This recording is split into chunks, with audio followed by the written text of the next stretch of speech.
Yo, what's going on, everybody? So my name is Luke and I want to do a review of the Adizero Evo SL. Very hyped up shoe, very popular shoe, after having run 600 kilometers in them. So to start, you can see the wear.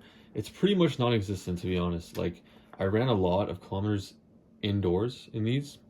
So out of the 600 kilometers, I maybe did 150 or 200 outdoors, and the rest would be indoors on treadmills. And I did a lot of different paces with the shoe, and I'll come to why I don't recommend these for easy running, and why I don't recommend you use these for all of your paces and all of your runs, and you have these in a rotation. So as you can see, there's creasing here, and you can see the wear. This is the left shoe and this is the right shoe. Just the foam, the discolor on the foam right here, but everything else, like the grip is very good.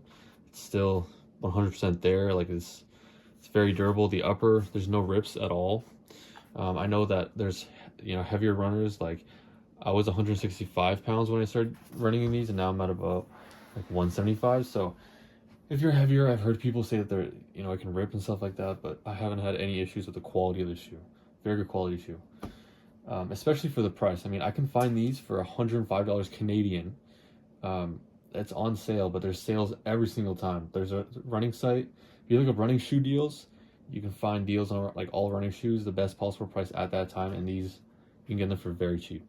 So a very, very good shoe at that price point. So the cons of the shoe. So like I said, first of all, it's very durable and high quality, especially for the price. But even if you disregard the price and you buy it at, let's say, like $180 Canadian, it's still worth the money, especially because of how fast they still are after having run 600 kilometers in them. I have no problem running faster. They still feel really smooth in their transition from when you hit your heel or your midfoot to that push off. They still feel extremely smooth, and they still assist in every single stride that I do. So they're really good for running fast, and the more you put in and the faster you want to run, it just becomes smoother and smoother. I mean, the shoe, it's really noticeable, like I said, when you have a 2-shoe rotation or you have another shoe that you're running in other than these, that really make you notice the difference between the two. Like, for example, I run in a Nike Pegasus 39. I know it's like super outdated, and I run in these. And those two shoes are really different. And I really feel the difference when I go from a Pegasus 39 for easy runs to something like this. It just wants me to run faster. It's way easier to hold pace. The transition between every single step is so smooth, and it's really, really helpful in running fast.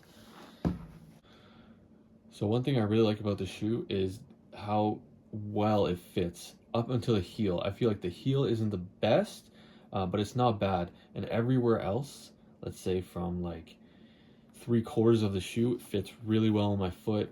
Everything fits really, really well. That being said, about the sizing, I got another pair of exactly the same size, which is 11.5 US, and they were way smaller. They were like a half size smaller than these, which are the exact same size. So just be careful.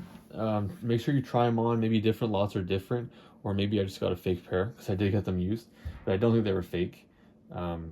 I've had other people say that they fit small, so maybe get a half size up, but I don't think you should. It really depends on which lot, I guess, you get. I don't really know. Maybe there's so many people ordering these shoes that there's a little bit of inconsistencies.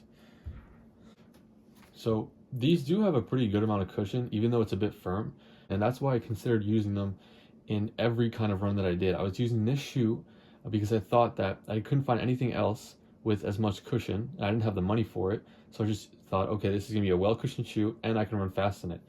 But I don't recommend doing that, because like I said, you at one point you kind of become desensitized and you stop noticing the benefits of this shoe, which is what you want to feel every single time you go for a run. You want to feel and you want to notice how it wants to push you forward, and that helps you in the speed workouts. But if you wear this every single time, especially for slow pace runs, like even easy runs, you just become desensitized and you completely lose it. So I do recommend at least a 2-shoe rotation with something faster like this shoe. Also, in my experience, I have had injuries when I wear these too often, especially on the inner right here left foot, where I feel like maybe the foam on the heel, in between where the heel and the front, it wore down, and in the middle, it's not, so it kind of just caves my foot in, but I'm not exactly sure. It's the first time it ever happened in 600 kilometers, but just something to be aware of. It's only on one foot, so I don't think it's the shoe. So you can see the lip here, everything's still very nice. Like I said, really good quality shoe. Foam's still really good, pretty squishy still, and they're very responsive and definitely firm. So I'd recommend these as a faster shoe for tempos or intervals or threshold work. But I would also recommend that you have another shoe in your rotation. For the price, I think these are the best possible like kind of fast day running shoe that you can get. Even for people that are looking to break 20 in the 5K, I'll say this could work as a race shoe. Honestly, it's responsive enough to and smooth enough to help you run fast times. So it's a very versatile shoe. Yeah, so journey to sub 17. I'm getting there. Stay tuned.